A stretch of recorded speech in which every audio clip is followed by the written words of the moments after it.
નમસ્કાર, આપ જોઈ રહ્યા છો નેશન પ્લસ ન્યૂઝ. હું છું આપની સાથે વિભિક્ષા પરમાર. અમરેલી જિલ્લાના જાફરાબાદમાં ધોળા દિવસે સિંહણ ઘૂસી આવતા સમગ્ર વિસ્તારમાં ભયનો માહોલ સર્જાયો છે.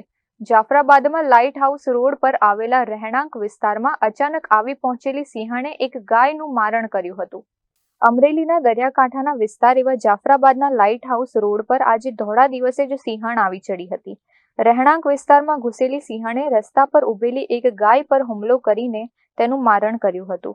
આ બનાવની જાણ થતાં જ આસપાસના લોકોના જીવ તાળવે ચોંટ્યા હતા. ઘટનાની માહિતી મળતા જ વન વિભાગની ટીમ તુરંત જ ઘટના સ્થળે દોડી આવી હતી અને પરિસ્થિતિ પર નજર રાખવાનું શરૂ કર્યું હતું. માલ અહીંયા ચારતો હતો ને ઓચિંતી સિંહણ આવી ગઈ ને મારી ગાયને પકડી લીધી ને કાટમાં ઉપાડી ગઈ.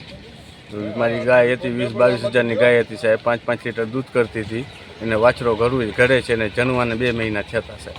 આ સિંહનું ત્રાસ કેટલા સમયથી છે? ઘણા સમયથી ત્રાસ છે સાહેબ.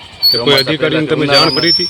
કોઈ અધિકારીને તમે જાણ કરી હતી? જાણ કરી હતી પણ કંઈ રાતના આવે ને ચેક કરે ઓલું કરે પણ દિવસનું તો પછી શું કરવું સાહેબ? દિવસ અમારે માલ ચારવા નીકળવું કે નહીં જંગલમાં ને આમ ઓછીને આવીને પકડી લે તો અમારે કઈ મેલ કરવું? જાફરાબાદના લાઇટ હાઉસ રોડ પર વારંવાર વન્યજીવો ઘૂસી આવવાની ઘટનાઓને કારણે સ્થાનિક લોકો અને પશુપાલકોમાં પોતાનો જીવ તેમજ પશુઓની સુરક્ષાને લઈને ચિંતા વધી ગઈ છે.